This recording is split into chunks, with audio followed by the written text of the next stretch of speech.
What's happening YouTube? Here is Andrea.amighetti, and today I want to talk a little bit about myself. I want to meet you. I want you to know a little bit more about me, a little bit more in depth, by starting talking about how did I become a barber?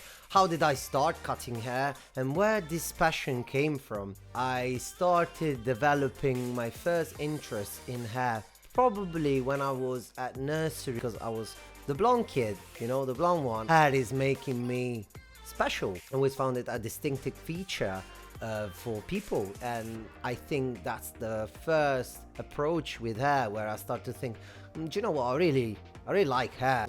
The second best thing I can remember is that my mum, to save some money, used to trim me up. She tried, obviously.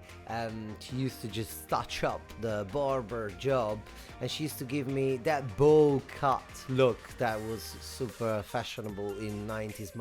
That approach of my mum of cutting my hair, I think gave me something, somehow made me interested in it, and it made me realize that it's not something impossible to do. That pushed me to the point of starting to cut my mate's hair. In the beginning, it was just shaving as one grade all over, or just a big thick gap between the sides and the top, because I wasn't able to fade. I didn't even know what fading meant back then. On the age of 16, me and my mate, we were trying to save some money from the barber. So he came to me and he goes, "Hey Andrea, you always shave everybody's head. Why you don't just do my sides, and you'll do it as good as the barber?" I just started buzzing, and I was just trying to make it work. It came out quite okay, at least as far as I remember. I'm sure it was terrible. And that was my first real full haircut, with scissors on top and everything.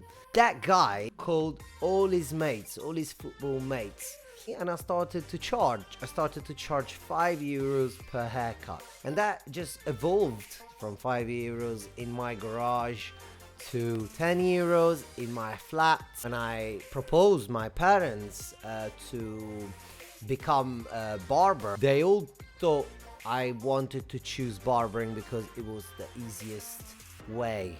I didn't want to study.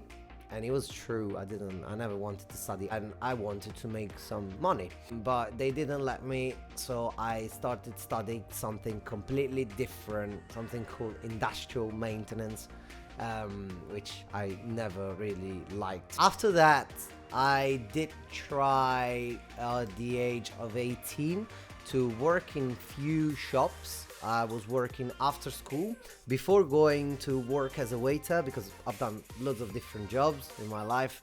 I tried working as an electrician, plumber, haircon boy. I've done fridges. I worked with metals. I work as a gardener. And while I was doing all of this, in the afternoon, I was trying to work in some hair salons to learn the craft. But I would say that at the age of 18, I couldn't find anyone that would seriously employ me, and give me a decent wage. I was already living by myself, so I really needed an income, and I couldn't leave the other job. So I just started to just give some haircuts in the hair salon instead of my house, and learning some head washing, blow drying. I was doing mainly ladies, and I felt very, very, very frustrated by that. I didn't like it. I felt that it wasn't what I was looking for. So that didn't last long. I have to admit, I was going for free, so it didn't last really long. I tried a couple of saloons, but it all went down to nothing. I think the real switch really came when I moved to London. Well, I moved to London in 2015, and I found an advert on Facebook through a primary school mate that was living in London already, that they were looking for a barber in Southwark area, which is South London, below the Thames, but still Zone 1, quite central. And I answered the advert without thinking too much about it. I never planned to move to London. I wasn't particularly excited about UK or London. I never thought about moving there, and I never even considered leaving my country and my friends and my family. But when I saw this opportunity, I was like, man, this is that opportunity that will step up my game. I really finally gonna learn how North Europe works on hair, because I can still see in Italy barbering wasn't fashionable yet, or well, barbering is there since centuries, but barbers in 2015, 2014, they were still that old man with that little shop that has been there for 40 years, and that's it. There wasn't anything like today with this kind of barbering wave that we're living now, and the specialization of men's hairstyle. So I truly believe that when I moved to London, where market was developing already. London is a fast city. The first fashions, they always develop here. And it was a bit funny actually, because I landed the 17th of August 2015, and I landed at like 12, and at 3 o'clock I was already cutting hair. Funny enough, when I first moved, my boss, which is by the way today my partner in business, he didn't like me at all. I remember after the first couple of days, I was going to him and be like, hey man, so what are you thinking? What are you saying? Do you like my haircuts? Mind that I never ever worked with a professional barber before that moment. So my haircuts weren't terrible, but definitely weren't a professional cut. The guy in question, Nick, said to me, mate, of all the haircuts you've done, I've liked none. And me, I wasn't speaking English very well, so I was like, none? I don't know. Zero. So it was quite traumatic, but I kept pushing. I'm not gonna lie, I kept pushing. I just went to him, we got a duel, and I was just asking him every night after work. I was like, please teach me how to cut hair. And slowly, gradually, by watching him, I picked up quite fast the craft.